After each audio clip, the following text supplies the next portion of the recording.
she's like, I've been practicing a lot, you know, so we're delaying some meetings and stuff, so she better win. All right, here we go. Spawning down to the bottom right for R8 Esports. It is Kelazhur. And his opponent in the top left-hand side, it is for the Rebellion, Scarlett. I love the name of Shopify's team. I think it is just awesome. I think the Shopify Rebellion is just like the coolest name they could have come up with. Like The Shopify Rebellion. Sounds like a little bit like a boy band to me. Really? Yeah, the Rebellion. That's like super the funny. rebels. Yeah. Well, I think It's a little I mean, angsty, no? I immediately think of Star Wars, but I do understand where you're coming from because that definitely like teenage rebellion is for sure a thing. Yeah. I guess the rebellion against like an empire like type like Napoleon type stuff, like Star Wars type stuff. I could see that. But yeah, it's less common than I guess in the current social context. Like rebellious is like, you know, immature and I don't know. No, I definitely get what you're saying. That's Yeah, no, it makes sense. Like thinking back to like punk rock type of stuff. As of course we do have to thank our sponsors for making this possible: Monster Energy, the U.S. Air Force, Blizzard Entertainment. And let's get a picture of the last one. Should be on the other side, no? Let's see it. The ESL shop. It's not there, but there's the ESL Pro Tour. We did the whole intro video for the ESL shop, so it's fine. Yeah, for sure. Yeah, you love it, you wear it. Like you love it, you wear it. People just know these things. Like if you love it, you wear it. If you don't love it, probably gotta wear it anyway. You should. Yeah, I mean, Apollo tells you to do something. Yeah. This is the man who figured out that 4 racks went into mech. You know? Oh my god!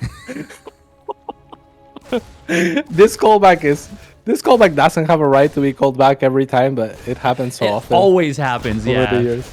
It's like the greatest call ever. Oh, come on, like, you know, he's seen the build before. Obviously, it's not like he pieced it together. Like he, you know, like he'd on seen the it spot. The night before. Yeah. Yeah, he knew it existed. You know, surely there's no way like, oh, 4 barracks. This is mech. Oh, Reaper goes down. That's so this is where you pause and you hit them with the hotkey question mark.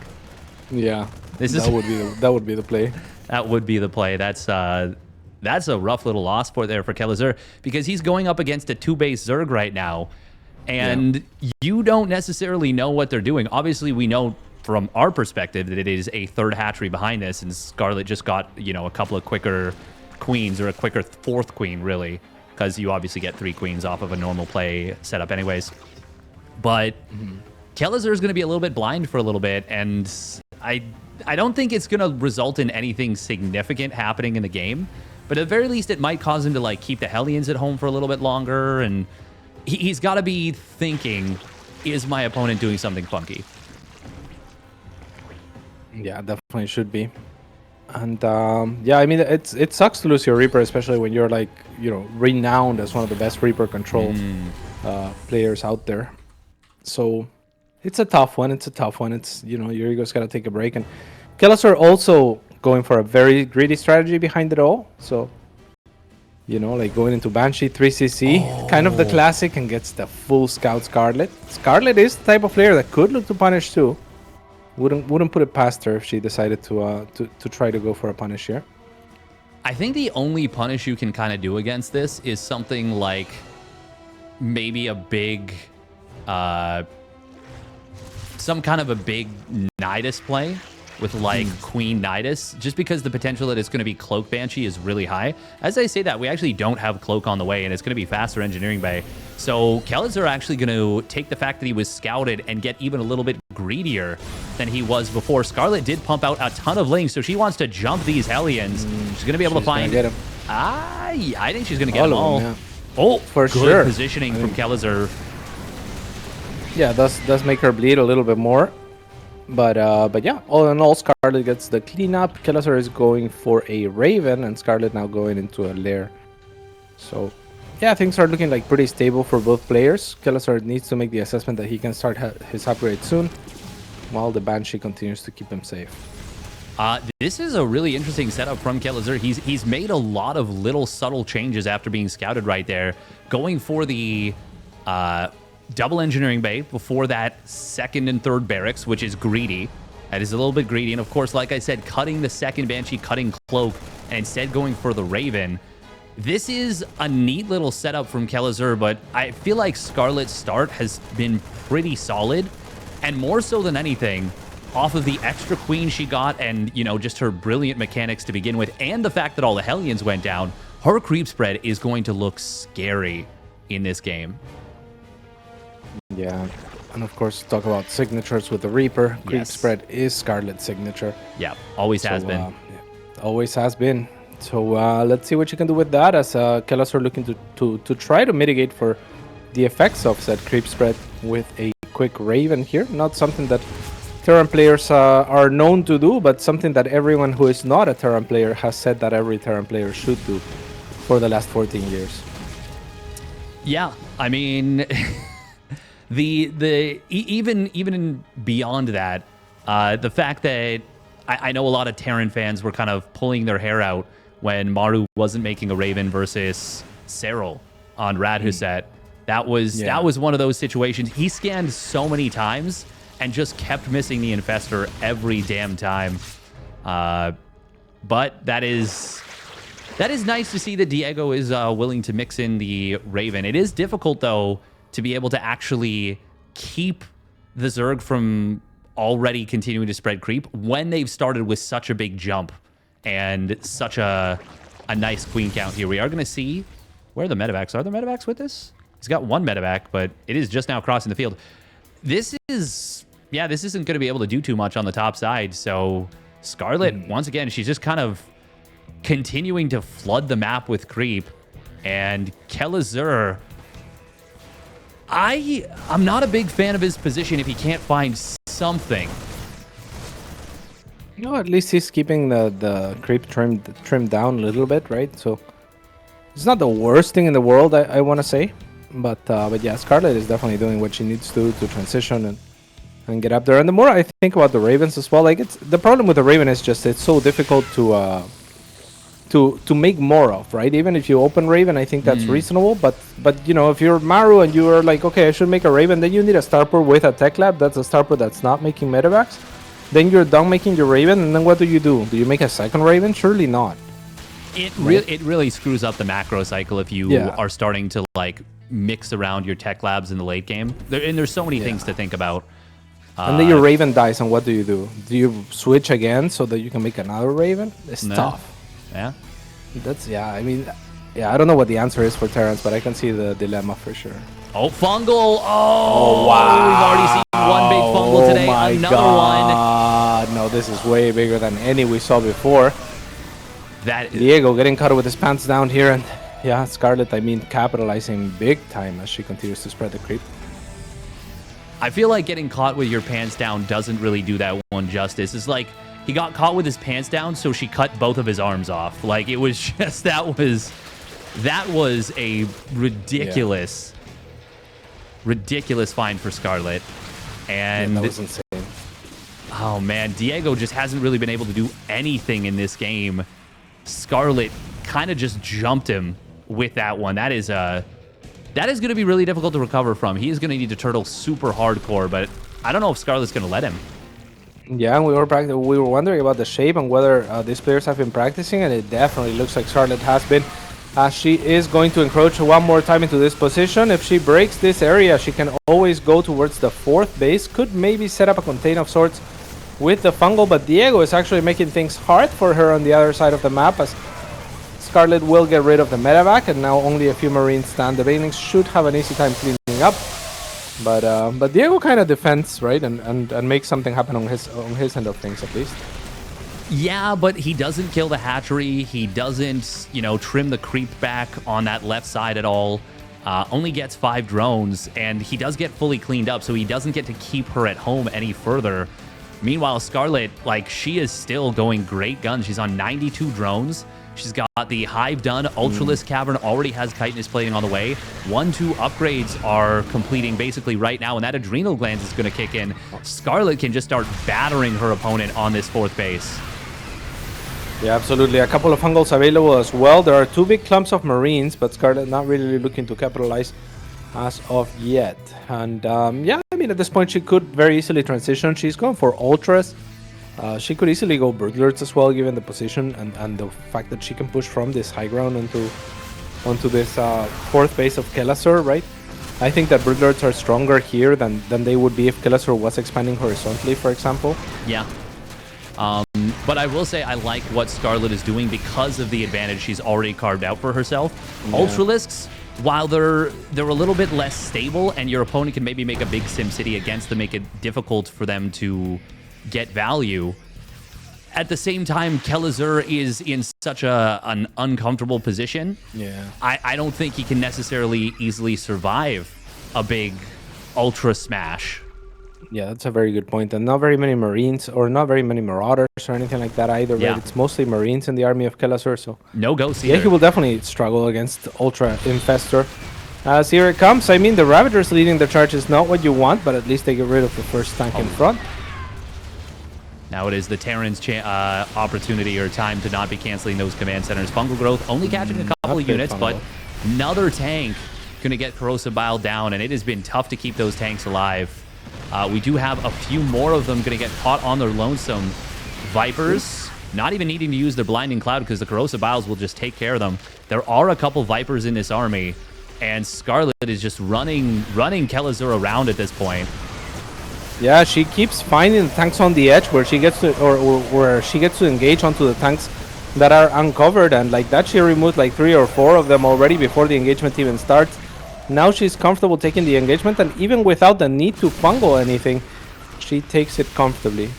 Very comfortably, yeah, and will push Diego off of that 4th base location. Of course, it's an orbital, so it's able to lift up. That also means that it's way less defensive power. Corrosive Bile is going to find this Liberator and killing off the last tank there. There's 2 more behind it, but this is looking like it's terminal. Dug that tank. It is looking pretty terminal here. I mean, yeah, that tank can be abducted as well. There's a lot of Ultra still and 4 more on the way. Yeah, it's terminal. Yeah, and I mean, the income advantage is massive. The tech advantage is huge. The army supply, not that big, but when the army is mostly Marines and they're kind of overstimmed against Ultras, you are not going to have a good time. Big Fungal Growth Corrosive Bile combo and a nice fungal to cap things off. Kelazhur might stay in the game for a couple more seconds. Let's go with seconds. I'm thinking we're counting seconds, not minutes. I'm thinking 5 to 10. Yeah. Oh my God, Scarlett's got creep literally at his like 3rd base ramp, basically. This is ridiculous what we're seeing from the Queen of Blades, and she has very clearly been practicing super hard because she looks so locked in. This whole game, pretty much, she's been out trading Kelazhur. Yeah, I mean, Scarlett, of course, yeah, she's of the highest caliber, right? Like a Olympic winner, the only StarCraft 2 Olympic champion, in fact. Canada is indeed the undefeated, undisputed Olympic champion. That's a good point. Yeah, it's kind of wild when you think about it that way. Canada is the greatest country in StarCraft's history as far as the Olympics are concerned. Yeah. And we are going to see Scarlett able to take that game #1 victory. Honestly, that was dominant from start to finish. Yeah. Yeah, it's like you said at the start of the game, like it doesn't feel like Kelazhur is doing much. I mean, it started with a Reaper death, right? It can't be bueno. And yeah, I can't recall any moment in the game that I was like, oh yeah, Diego, oh, that was nice, Diego, you know? Yeah. Yeah, it started with the Reaper going down, and then the Hellions getting caught, and then Scarlett spreading just creep, like gulping up, enveloping the entire map. I don't know, man. That like, if I'm Kelazhur, I'm strongly considering investing in a 3 racks. You know, I'm like looking at my portfolio and I'm like, this is terrible. Tell me more about 3 Racks Inc.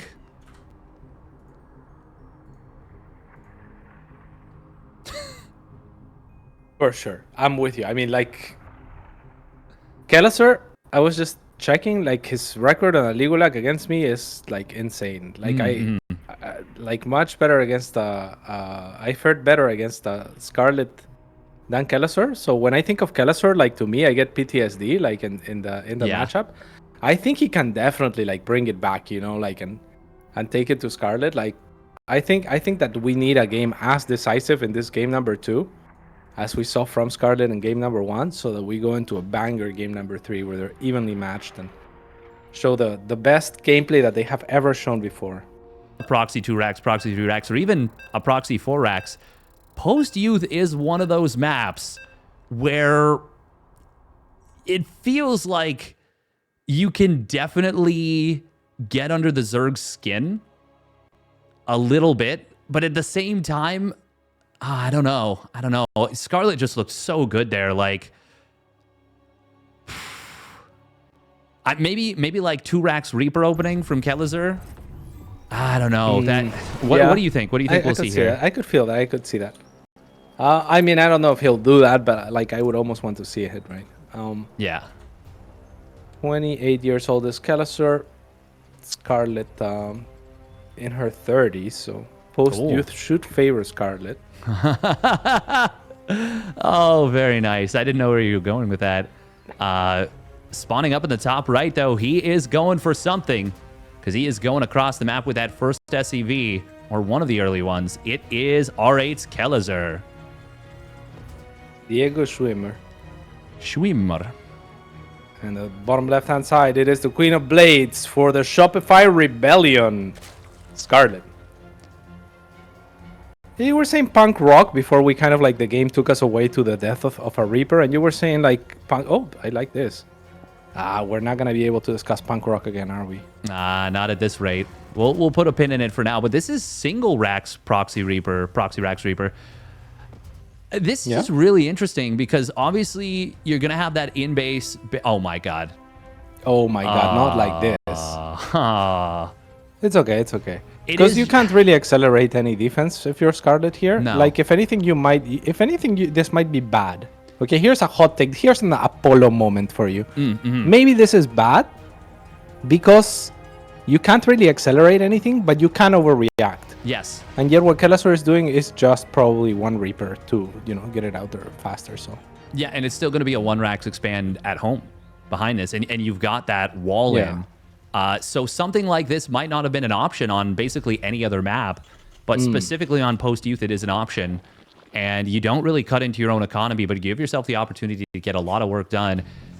I'm kind of with you on that, actually. I don't even think that's a hot take. I think that's just a classic Apollo perfect call. Just a classic Apollo perfect call, yeah. You know, I think that's just maybe what do you want to run ESL?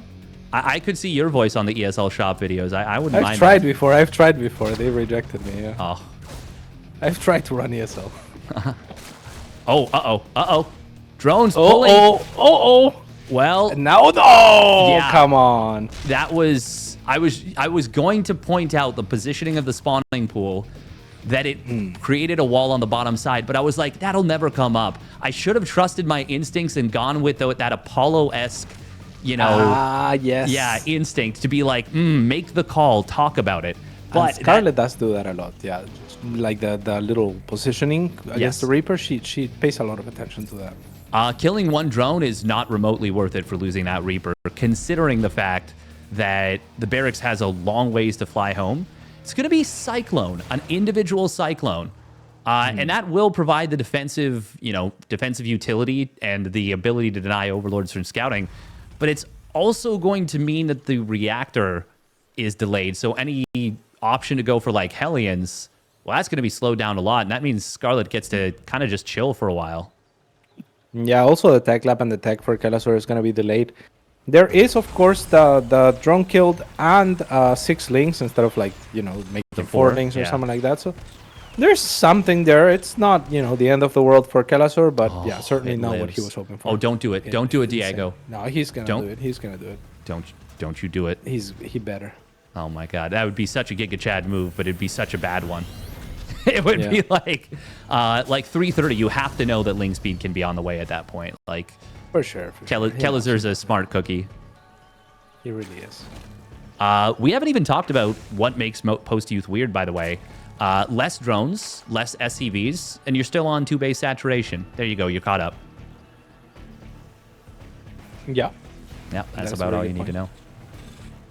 Which is a really cool twist, to be honest. Yeah, I is. like the hybrid base in the main base. I think that's, actually like a map that plays out differently, where your economy feels differently. The rules are the same. You still want 2 workers per patch, etc. But you don't memorize your build, and you don't go like, oh, 60 workers. Instead, you say 2 workers per patch. I can take it from there. And your timings are going to change, and everything's going to change just a little bit, right? So I feel like this is good. I wish we made more maps like post-youth in that sense. It's super wonky and very neat. I will say, oh, look at this. Okay, 2 big differences. Well, okay, 2 differences in kind of how they think about the game, or how much they pay attention to these little things. Scarlett, not only did she make sure that her mineral patches were saturated very quickly, she's also specifically manually triple stacked the far gold mineral patch. Whereas Kelazhur, funnily enough, she actually has some screwed up mining on the other one, so it's a triple stack on a regular one. Kelazhur actually didn't rush to saturate the mineral patches of his side. It's a little small difference, but that's the kind of stuff that can actually make a difference at the highest level. Oh, that's painful. Full scout and an SCV. Yeah, I mean, certainly the thought of the thought to do something like that, and the attention to do something like that, is a symptom of a high-level player, right? So like that instance helps Scarlett a little bit, but it is that kind of thought, and the fact that that kind of instance exists, that adds up over time and makes makes world championship caliber players world championship caliber players, right? They consider all the little things. Yeah, and it also, I mean, if game 1 wasn't enough to tell us that she was in fantastic form, this one really, like, that little difference really drives the point home, I would say. Yeah, nice job. That's a very good point.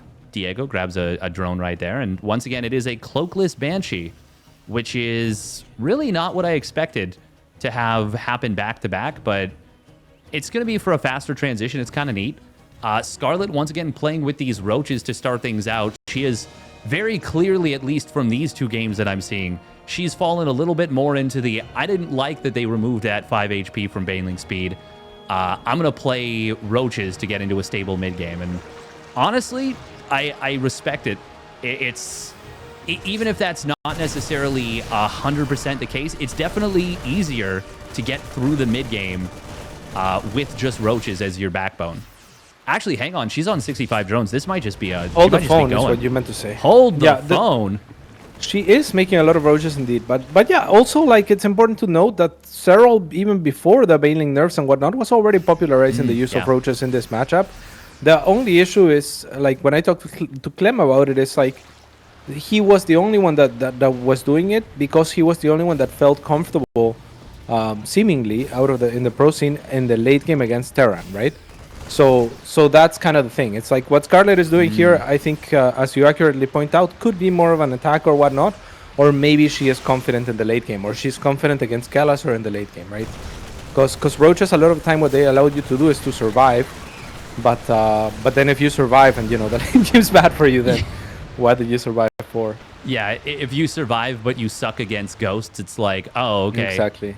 Congratulations. Like, it's the meme of the guy putting the stick in his wheels and being like, go Simba. That's me. I'm the guy in the picture. A little bit of an F2 right there from Kelazhur, but he will go back into the main base, going very deep with these medevacs, and he has no choice but to get out. I like the Spore Crawler setup from Scarlett. I like that she's actually adding on a few more spores. Oh, I'm not so fond of that. Yeah, free infestors. But Scarlett will still clear a lot of the wall off there. Kelazhur supply blocked on the back of that, actually. Only making 1 supply depot, now 3. That is not good. I mean, even 3 supply depots is going to supply block him pretty quickly, unless he starts losing some units, which looks to be something that he is going to be doing here. Does get a few Ravagers in exchange, so now the worst thing in the world. Now trying to target Fire a Queen, but the transfuses are there for Scarlett. And Kelazhur, the pride of Brazil, not looking too good here. He's having a rough go of things. Scarlett is just, I mean, she's just outplaying him here. Obviously, losing those 2 infestors is a big mistake. It's a big misstep. But besides that, she has played a flawless best of 3 up to this point. And once again, Kelazhur is in, like, he's kind of trapped on 3 bases. Scarlett doesn't really need to go for an attack. She's got Hive nearly done. And she is transitioning in towards the Ling Bane phase of this, which is exactly what she did in the previous game. But backwards, yeah. Yeah, exactly. I mean, this is you talk about players that love to do this. Dark has been doing this forever. The Roach into late game transition. Sometimes he'll just play Roach Ravager. Sometimes he'll play Ravager, Lurkers. Roach Ravager into Ling Bane. Sometimes he'll play Lurkers. One of the most unpredictable late game players, but he's always been super comfortable in the late game. Now, Kelazhur has a 4th base on the way, but he is somewhat committed. Fungal again! Another one. Not the best crosser bounce to follow, though. And only 1 fungal there means none of the units are actually going to die from it, at least. But, I mean, it's still... You're not going to feel confident moving further onto the map at that point. Like, yes, you've got a ton of medevac energy to heal up, but every time you've moved out, basically, Scarlett's just there to just throw a fungal into your face. Yeah, that's exactly what's going on here. And Kelazhur hasn't been able to move out with like medevacs or anything like that to make anything happen. Scarlett has just been very well protected. We saw the Spore Ring earlier. So yeah, Kelazhur just trying to make advances little by little here. Secure territory, maybe take a 4th. I mean, this is a good high ground for him to be situated in. As all the tanks are on siege, that's always terrifying to see. It's a lot of tanks, but they are up on a high peninsula. Speaking of a lot of tanks, 11 siege tanks on the field. Kelazhur is, like, if you told me, well, minus the Marauders, that this was a TVT, it would kind of look like it to me. Here Big blinding clouds. I don't know about this. That is too many tanks. And Scarlett does get a bit of a bloody nose. She is killing a lot of SCVs on the other side of the map. But Kelazhur actually got a decent little engagement there. Scarlett losing a fair amount, but she is rebuilding on Ultras. Oh, but hold the phone, because now Scarlett is going into this ramp. Just kills 1 tank. I mean, Kelazhur has a very strong position. You can leapfrog like 2 or 3 of those tanks very easily and get this base. If he just so chooses to do. Which I think he needs to do. Like, this is a push that needs to achieve a lot right here for Kelazhur. Scarlett still has a significant mineral bank, and she's kept Kelazhur from... Like, Kelazhur hasn't actually landed a 4th base yet. Unless, there's nothing going in there. Scarlett is going to try and get in on top of this. It's a little bit disjointed, but the tanks are almost completely undefended. Fortunately for Diego, he has more bio showing up, and that will be enough to keep those alive. Ooh, blinding cloud. Oh, on the tanks. Going to be pretty good, knocking 2 of those out of the fight. And Scarlett... Yeah, the Ultras are doing good. Yeah, she's going to be able to clear up all the tanks, pushes back all the bio on the right side. And Kelazhur, his army just got decimated. Yeah, unfortunately. 2 of those Ultras end up barely surviving as well. There are barely any Marauders. Kelazhur now making 2 Liberators at a time to try to make something happen. Okay, the Ultras are kind of gonna be gifted here. At least one of them will at the front. The other one is very low, so that would be a really hefty bounty for Kelazhur to get. Scarlett's bank is not really there, especially in terms of gas. She has to be careful with every tech unit that she has, right? It's not going to be easy for her to remake on units that are too relevant, and that's why we see, for example, right now 20 links in production. Yeah, this actually... Kelazhur, that's actually kind of went well for him despite everything. Big fungal growth does catch a lot of the bio, but pushing down this ramp into this many siege tanks is not it. She does manage to corrosive bile one of those tanks on the front line, though, and that is still a good little pickup for Scarlett. The other thing is she's got the entire left side of the map. Viper just got killed, and now in retreat is Kelazhur. He can load into a lot of these Marines into the medevacs, and actually Liberators. Hello, there's Liberators. Scarlett not really paying enough attention there. All of the Ultras will actually get melted, and what was that? One of the worst decisions that I have seen the Queen of Blades make in recent history. Yeah, that was kind of a throwing away good money, chasing bad, where she was getting kited for a while, and it didn't look pretty, but it wasn't devastating for her. It was just like, okay, he's doing a good job micring, give it to him. Like let him have it, so to speak. But Yeah, she chased down that ramp, loses a lot. We are going to see the Infestors. One of them gets sniped before it can land its bungles, but the other one is big. Medevac's getting caught. They're all out of energy. A lot of the army just got flooded there. Scarlett probably doesn't want to keep pushing, but she is going to be able to corrosive bile down one of those liberators. Nice job. And meanwhile, in the main base, was that a Ling drop, or did they just did 6 Lings run into the base somehow?